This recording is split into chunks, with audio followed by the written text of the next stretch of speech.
A jornalista da Globo, Miriam Leitão, fez o L, provavelmente votou no indivíduo aí e agora está com Petrobras, medo. 11% do Banco do Brasil, tem razão o mercado financeiro. Porque o que está diante de nós? A incerteza, a volta, o risco da volta da ocupação política dos cargos de direção, de escolha de pessoas sem qualificação para os cargos, como é que foi, o que foi que a Lava Jato mostrou? É que cada diretoria da Petrobras era indicado por um partido político. E mesmo que fosse funcionário da própria Petrobras, era indicado por um partido. Então aquilo virava uma ilha, cada diretoria era uma ilha e ali ocorreram todas as irregularidades, tanto ocorreram que... Esta semana, na calada da madrugada, a equipe de transição colocou para ser votada mais uma PEC com mudanças na lei das estatais, para eles conseguirem fazer indicações políticas para os cargos de diretoria das principais empresas de grande porte que ainda movimentam uma grande quantidade de dinheiro, como Petrobras, BNDES, Caixa Econômica, Banco do Brasil, Correios e outras mais. Com algumas mudanças que foram feitas na lei das estatais ainda no governo Temer, após o impeachment da ex-presidente Dilma Rousseff, tinha dificultado bastante essa prática. E com as indicações técnicas do presidente Jair Bolsonaro, tinha quebrado essa hegemonia. E além de evitar o desvio de dinheiro público e corrupção ativa e passiva, as estatais pararam de dar prejuízos e começaram a dar lucro. Porém, o atual governo já deixou bem claro que ele não vai ter compromisso nenhum com economia, mercado, teto de gastos. E para trazer novamente ao cenário nomes como o do Aloysio Mercadante, ele vai mudar muitas leis, abrir 37 ministérios, 13 a mais do que a gente já vinha sustentando, acendendo o alerta na Bolsa de Valores e até os próprios economistas já estão ficando preocupados, mesmo aqueles que votaram nesse projeto de governo.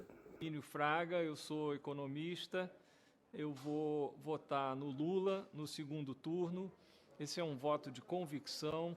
Mas eu votei e não me arrependo, mas agora eu estou com medo.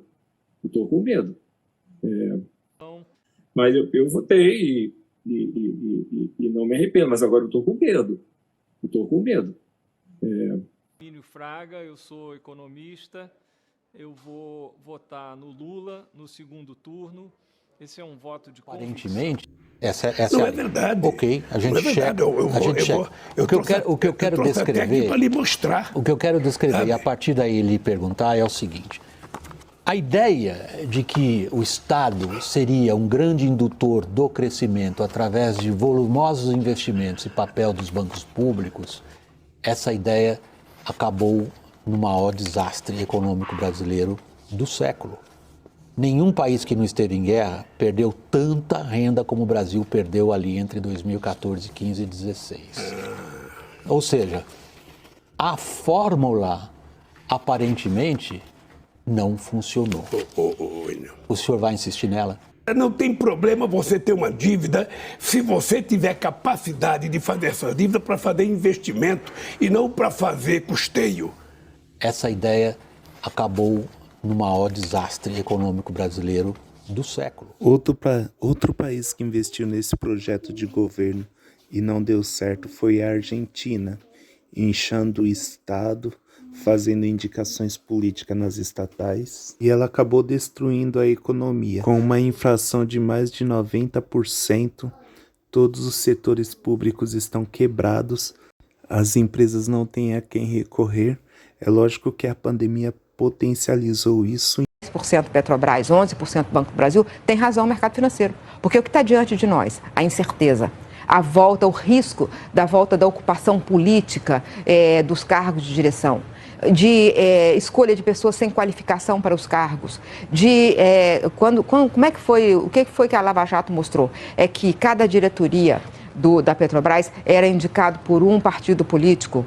E mesmo que fosse funcionário da própria Petrobras, era indicado por um partido. Então aquilo virava uma ilha, cada diretoria era uma ilha e ali ocorreram todas as irregularidades, tanto ocorreram que o dinheiro voltou, gente. Então, né, isso aí não dá para falar que não aconteceu. Aconteceu e foi um país politraumatizado que votou no governo Temer essa lei para proteger as empresas. Mas proteger as empresas por quê? Porque nós somos donos da empresa, nós todos. É horrível que isso esteja acontecendo, é um retrocesso enorme.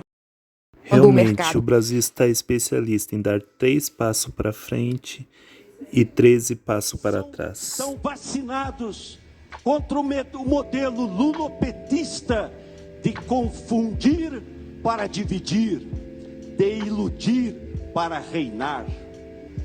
Mas vejam a audácia dessa turma. Depois de ter quebrado o Brasil, Lula diz que quer voltar ao poder. Ou seja, meus amigos, ele quer voltar à cena do crime. Será que os petistas merecem uma nova oportunidade? Fiquem certos de uma coisa: nós os derrotaremos nas urnas. Lula será condenado nas urnas pela maior recessão da nossa história. As urnas os condenarão pelos 15 milhões de empregos perdidos, pelas milhares de empresas fechadas, pelos sonhos desfeitos, pelos negócios falidos, por ter sucateado a nossa saúde, atentado contra a saúde dos brasileiros. As urnas os condenarão pelo desgoverno, pela destruição da Petrobras, por obras inacabadas e abandonadas, por jogar brasileiros contra brasileiros, para no final atirar pela janela a autoestima de todos nós. As urnas condenarão Lula, meus amigos, por ter sido o grande responsável de uma década perdida. Registre-se os esforços do atual governo, que pouco a pouco começa a reversão da tragédia econômica a que o país foi colocado. Essa é a política no Brasil, vergonhosa.